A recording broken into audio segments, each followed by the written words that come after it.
ginamit ko itong kalsada para ibigay sa general public.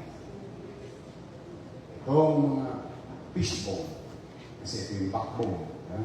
Yung fishbone, sige ka kayo maghanap buhay. Babayad kayo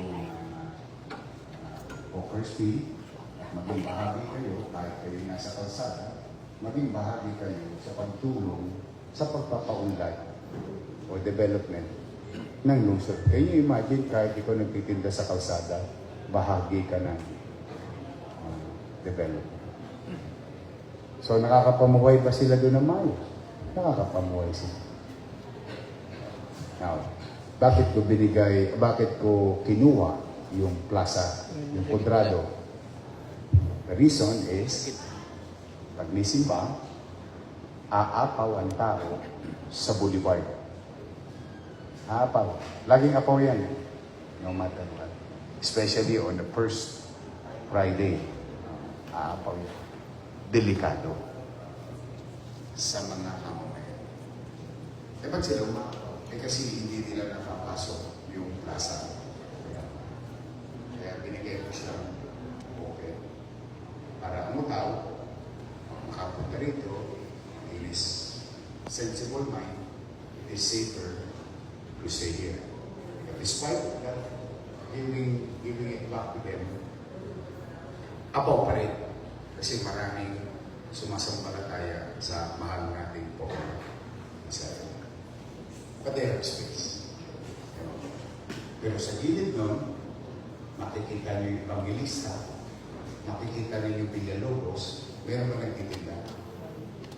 Meron. Exactly. Pero nagkaroon ng gobyerno. Sabihin, okay, sige, hanap buhay. Ito, nang negosyo ko, dito, hanap buhay kayo. Pero nandito lang. Kumbaga, kakain mo ba?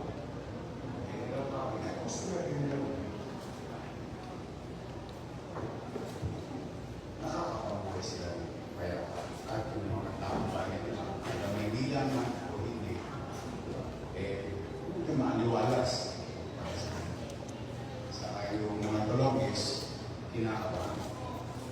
Kasi kung gusto ng Tolongis, yung makulong. Dahil doon sila makakakuha ng opportunity. Okay. Eh, bakit ko yun ikinukwento sa inyo? Eh, yun yung mga kinalaman namin dyan, medyo malayo-layo kami. Kasi gusto ko lang ipabatid sa inyo. One, may gobyerno sa Manila. That, only the way, really trying to apply the principle of live and let live. Sabihin, kapamukay tayo. Magpursige tayo. Nang sa kabilang banda, hindi naman tayo nakakaapak ng paa ng may paa. And I'm gonna give you your future. Para naman sa kinabukasan. Sa Tondo, tinatawag na pitas. Ilasas. And so on. May chichaan kami doon. Si Rado at saka si Tomboy. Si Edith, sumalangit nawa ang kaluluwa ni Rado. Sumalangit nawa ang kaluluwa ni Edith. Ito yung ubo. First time kong mag-mayor,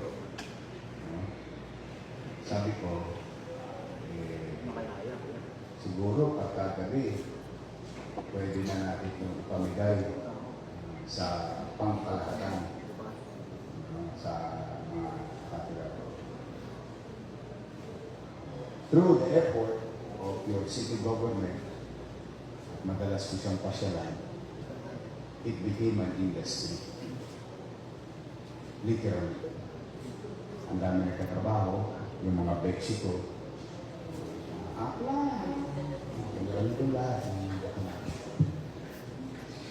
yung mga lumang bahay na dating apartment, nagkaroon ng added value kasi dati ang upa sa kanila 5 bulig. Alam mo ng apartment, ganun lang yan. 5 bulig, 7 bulig. Ibigay 20,000. Lumaki na lumaki. At ngayon, kahit yung generally, alam na sa Pilipinas, pag gusto mong tumira ng tumbong, kanto, at lechong kawali, pupunta ka sa Buko. Although, yung pagkain na yun, hindi naman pang tondo lang. Anybody can cook that. But it became a known fact na it became an industry. Community industry. Nakapamuhay sila na maayos. Sa araw, pag nakita nyo, parang wala nangyari. Sa gabi, piyesta lagi. Oh. Ngayon, having said that, Mr. President, what's your name? Jay po, pero hindi pa po ako ang presidente ngayon. Kumakatawan pa lang po sa amin with the help of other members ng association. Yun po, nagpapasalamat kami, binigyan kami ng oportunidad ng mga ngayon kasi gusto namin po malaman ano yung mga regulatory measures na pwede namin mag-usapan. Dito sa dialogue ito, ano po yung pwede niyang, kasi yun po yung naguguluhan eh. Actually, sa amin lahat, no, yung, siguro yung difference ng karapatan at yung pribilehiyo. I like your line of thinking. Okay. Yung karapatan po kasi, parang ang nagiging misconception doon, bilang nagtitinda, nagbayad kami sa hawker, naging karapatan namin na magtinda. Pero ang katotohanan kasi sa pribilehiyo, na pwedeng bawiin sa atin anytime pag nag-violate na ng kung ano man ang omerta sa atin. Dapat nga maging presidente ito lang namin. Kasi kung lahat ng vendor sa kalsada ganito mag-isip, I think mas may disiplina tayo. Ngunit in the past, hindi ko na i-mention, basta sa mga nakaraan, kaya naman kasi parang naging karapatan sa vendor yung binibigay sa kanyang pribilehiyo ay ginagahasa rin sila ng politiko. Yes. Kaya yung dati-rati, halimbawa, ito ang binabayaran niya. Biglang yung binabayaran niya, naging 700 sa isang araw. Sabi ko nga, kung kaya mo magbayad ng 500 sa kalsada, sana nag-mall ka na lang. Kasi 15,000 lang. Bakit ka pa sa gitna ng araw? Nung nag-mayor kasi ako nung talagang kinalagad ko yan. Literal. Kaya halos ang laki na naging neto ng mga pwede. Pero on a premise, magkukusang disiplina. Yung tatay nanay nyo, hindi kayo mabantayan ng 24 oras. Ako pa kaya. Kaya may pick kami. Okay? Kasi gusto ko yung line of thinking ni Jay, no? Ito po yun. Ang karapatan ninyo is within your property line. Anything beyond that, pag pinagkaloob sa inyo, yun ay bilang na sa pribilehiyo. Importante yun. Hindi ako magtsatsagang magsawa na magpaliwanag ng magpaliwanag. Until we, the people of Manila, realize the differences. Para alam mo yung hanggang saan ka lamang. Katulad yan, di ba? Magtatayo ng bahay, barangay hall, kalsada. Kalsada. This is a kalsada. At sasabihin ni karapatan. Hindi po pwedeng karapatan dahil public place yun. Pribilehiyo. Pag inireklamo pa ng tao bayan, kailangan aksyonan ng pamahalaan. Ngayon, ang tanong, ano ang kahilingan nyo sa punong lungsod? Para naman alam ko, hindi pa kayo kumakain mo nagdidelirio na kayo. Ako may bodega, may refrigerator ako sa tiyan. Kakakain ko lang kahapon. Jay, ano ang kahilingan ninyo? Yorme, naggawa ako ng draft lang po na request namin dito. Siguro para sa kaayusan. Una po dyan, nilagay namin yung mga regulatory measures, no? Saan na kami pwedeng gumalaw at ano yung pwede namin area, no? Yung perimeter, na saan na kami pwede dito, tsaka yung guidelines po siguro dun sa mga lugar na pwedeng maging safe place like yung harap ng mga building areas, entrance, exit, kasi yan po yung nagiging common problema namin ngayon doon. That's why marami pong nagreklamo. Kasi the moment na nagpila tayo doon, when in fact talagang mag-generate ng crowd eh.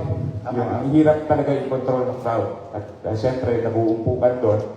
So, nako-compromise na yung public safety in a way. Kaya yun po yung gusto namin guide, no? Ano yung pwede namin gawin, kung mabibigyan kami ng tamang direksyon, kung ano yung, saan lang po talaga kami pwede magtinda, allowable. Ano yung ang namin po ito? Anong oras kayo nagtitinda? Normally po, mga 5, 4, 5. Ilang metro? Sa ngayon po, walang standard eh. Kaya Ilang metro yung haba? ang siguro mga half kilometer. Siguro mga more or less mga 400 to 500 square meters. Isang street? Meters pa. Ampa? No sir. De Los Reyes. De Los Reyes? Opo. O sige. O ganito ha. Alas 5 kayo nag-uumpisa. Anong oras kayo nagtitiklop ng lamesa? Tiklop lamesa na. Kumita na kayo nun.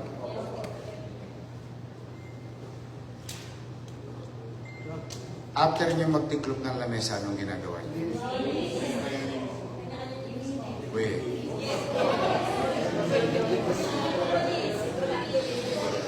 Promise. Ganito gawin nyo. Hindi ko masara yung kalsada. Kasi baka may maapektuhan kayong umuwi. No? Pero gagawin natin na kapag may entrada ng bahay, di ba, may sasakyan. Kasi ito, pa. At yan, may garahe. May papasukan siya. Dapat hindi natin. Tama ba? Kusog lang tayo ng hindi natin na-permisyo yung may-ari at uwi sa may bahay. Tama, mali? Ganun dapat nyo rapi. Two-way yung kalsada. Ha? Two-way po. Two-way. Ha? Hindi, two-way. Two-way, boss. Pagkalyo si Kadenix, paano gawin ng gay? Pero napapahirap tayo kung kami yung mga mabuhay. Hindi nga. Hindi mo pa alto dito. Hindi yung... Kasi kung one way, may maikutan. Aralin nyo yung one way. In certain area, one way. Para yung nakaparada at yung nagtitinda, hindi nagbababa ng lamesa. Hindi na magdoble.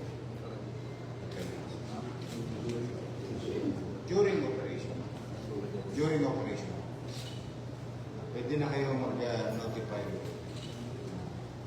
na 5 to 11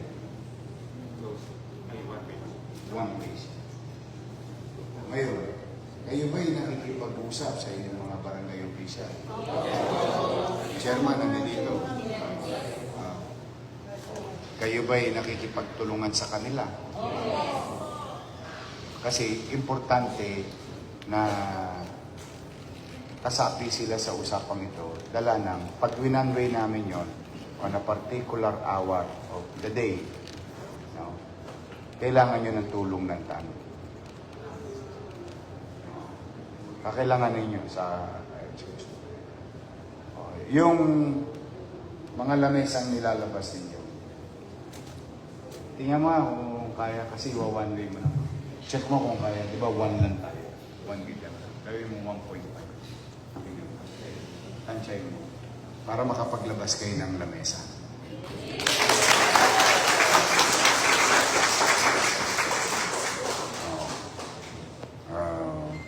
Dalawa ang babayaran ninyo, ha? Yung isa, business permit.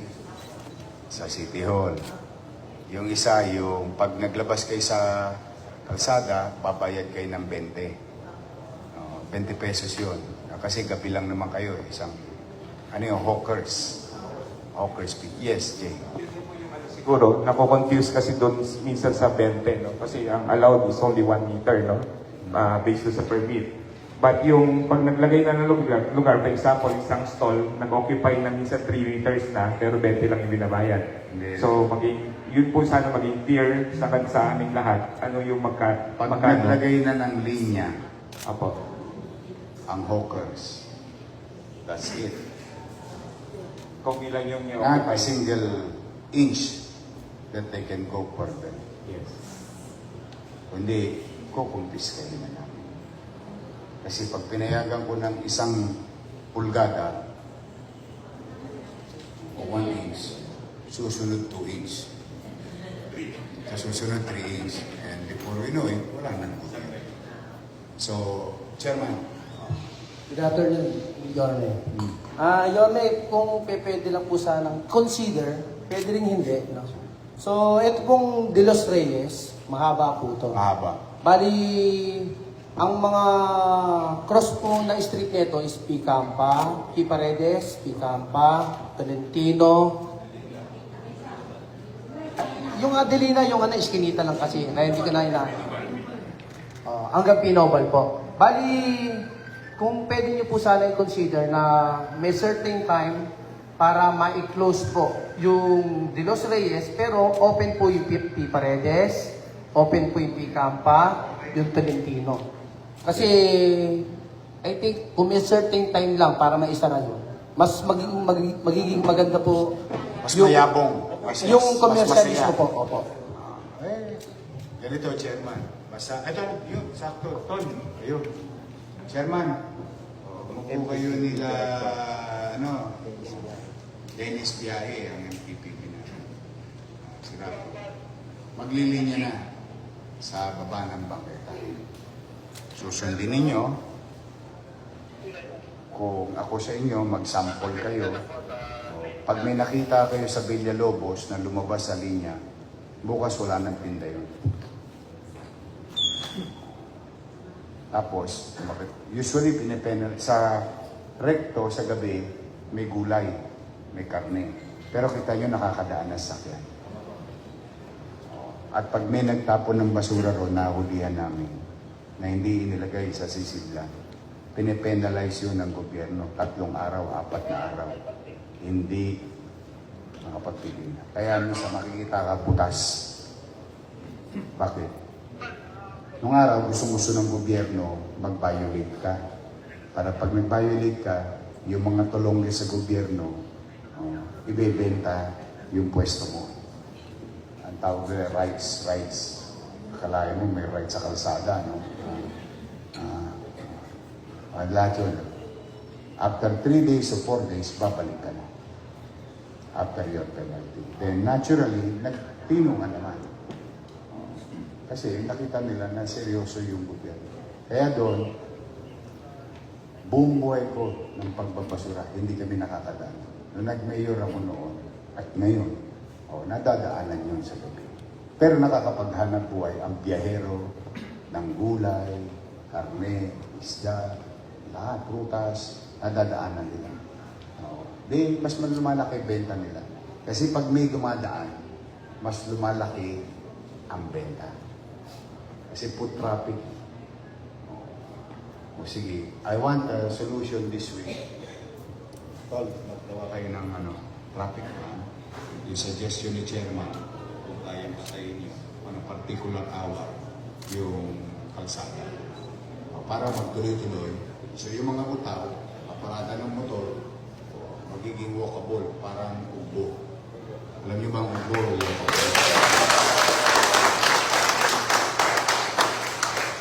Papakiusap ko lang, wala kayo bang papakiusap? Lilinisin nyo ng kusa. Ngayon, kahit mapunta tayo sa ubo ngayon, malinis yun. Pero dumami ang nagpaghanap. Okay? Tapos, padala mo si Levy. tulungan silang makapag-apply ng business permit kung sila ay nasa establishment. Kung hindi naman, kung nasa kalsada kayo, o yung hawker's fee, meron tinatawag na monthly. Magkano monthly natin?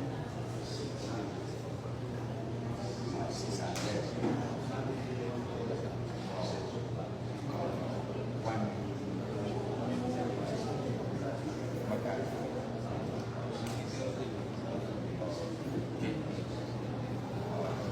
Pesos plus once a year plus yung regular nila. Imbis na collection yan, pwede sila mag-monthly.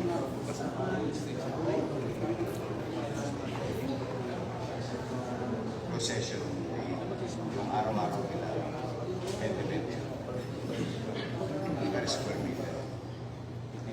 At least maliliwanagan sila. So, yung value of regulatory fees is within the, I think, meron nga akong kilala na bibenta ng 100,000 sa araw. Ako, pinakamahinang narinig ko doon sa upo, pinakamahinang kilala, Rose, 20. Siya rin ang tirador. Siya rin ang po, siya rin nagkatagta. Tapos yung akla ko, ginawa niya taga-sigaw, taga-ayos, mesboy. Tatlo, apat lang sila. Nagnenento siya ng posang, 7 sa araw. Isa isang buwan, 200 milyon. Ano ba 1,000? I mean, very minuscule. Ingatan nyo lang. So ngayon, ang final natin, pilitin natin maging upo yung lugar na ito. Okay? So, yes ma'am. Pulang-pula ka. You're blooming.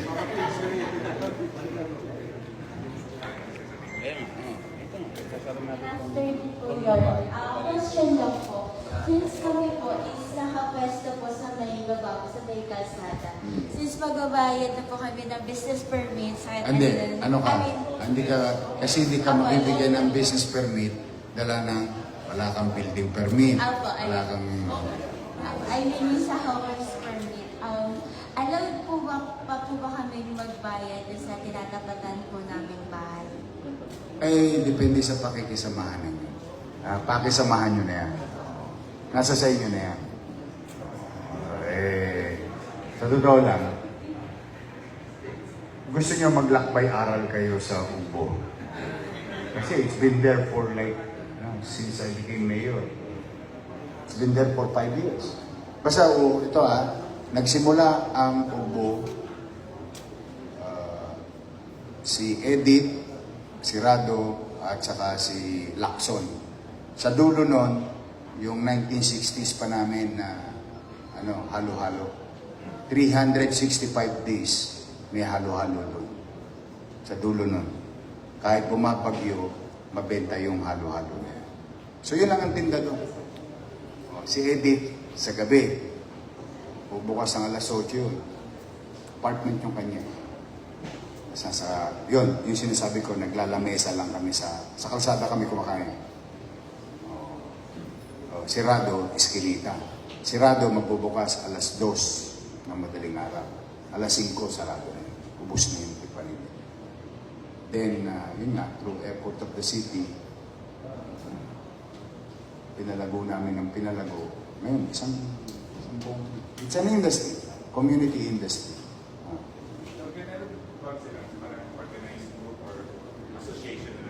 It's the daily count at the time ang pinaan ko at yung mga barangay officials na kasi, for example, pinakiusap ko doon o yung mga tanong kayo na magbantay ng parking o yung parking pag anak buhayan nyo na pero papantayan nyo yung mga bisita natin o para papalikan tayo dito baka mamaya napapasag yung mga sasakyan nila.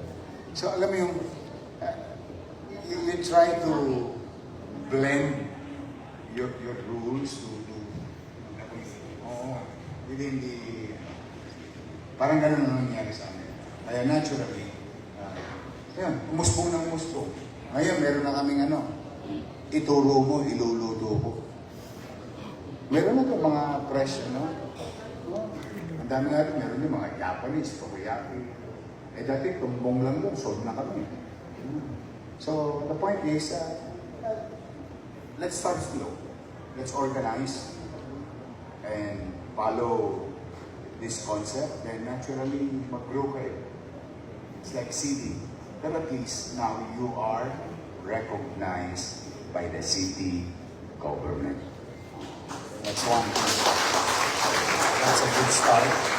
Meron na kayong kapanatagan. Susunod na lang, relasyon. How you build the relationship to, saglit lang na yan, how you build the relationship to one another, to the community, the officials, and the city. Pagka naging ano naman kayo, isa lang naman ang gusto nyo, di ba? Mabenta yung paninda nyo. Yan lang yan. Yeah? Okay, kung maayos, nangyayari kasi yan sa Taiwan. Sino ang nakapunta na sa Hong Kong? Have you been to Hong Kong during nighttime and daytime?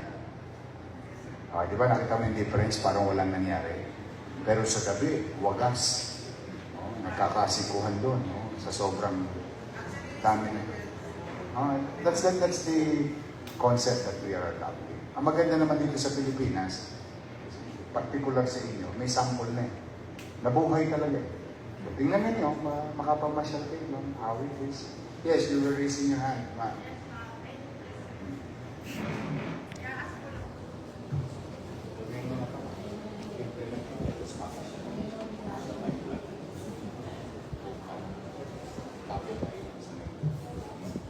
Yes, ma'am. Mayor po, meron po kasi po akong pwesto po sa likod. Ano po ba yung magiging karapatan ko po? Uupa po ako sa may-ari. Tapos yung harapan ko po, natatabunan na po ako. Pwede maglabas ka ng paninda mo. Maglamesa ka. O, kasi hindi ka naman naglalamesa. Kasi ano na nga, ang tawag yan, ano tawag doon? Parang sa Paris, may word na ginagamit. Al fresco. Yung al fresco. Kung hindi mo ma-accommodate yung kumakain sa'yo, sobra-sobra ka na, hindi pwede ka maglabas. What's the difference between somebody selling there and you selling in the store? Talaga, sa tindahan ka. Okay. So, ikaw yung may business permit. Opo. For sure. Meron po. For sure. Kasi you're an establishment. Opo. Tapos, edi maglagay ka ng lamesa mo sa harap. Kung paano nila gagawin yung kanila. Kasi nga, maglalagay na ng ano yan eh. Na, puro al fresco na kayong lahat eh. Opo. Salamat po yun. So, ano lang kayo, magpakisamahan kayo. I think there is enough. 400 meters. Eh yung ubo, wala pa yatang 100 meters yun. Wala. Di hamak. Oh.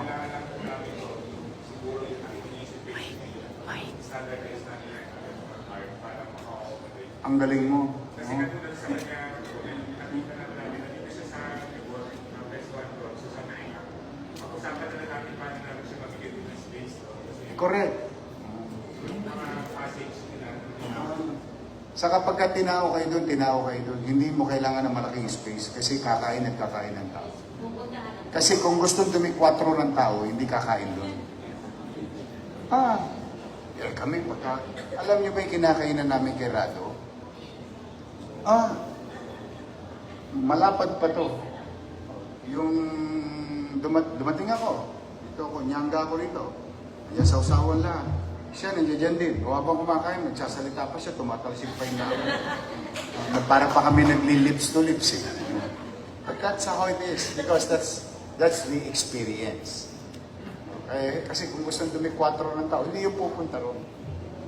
Kaya mag-usap-usap kayo. I don't want to venture into some nitty-gritty. But by principle, you can stay, you can do business, we regulate, we recognize. Now, the airport of the city government will be given to you through MTPB, through hawkers, business permit, then your barangay chairman, kagawad, and their tunnels. Ayan. Okay. Maraming gusto mag-apply ng permit. Doon sa establishment. Doon lang tayo sa establishment. Yung sa labas naman, total, nasa opisina rin. Tulungan sila lahat. Gawin yung bukbo, yung lugar nila.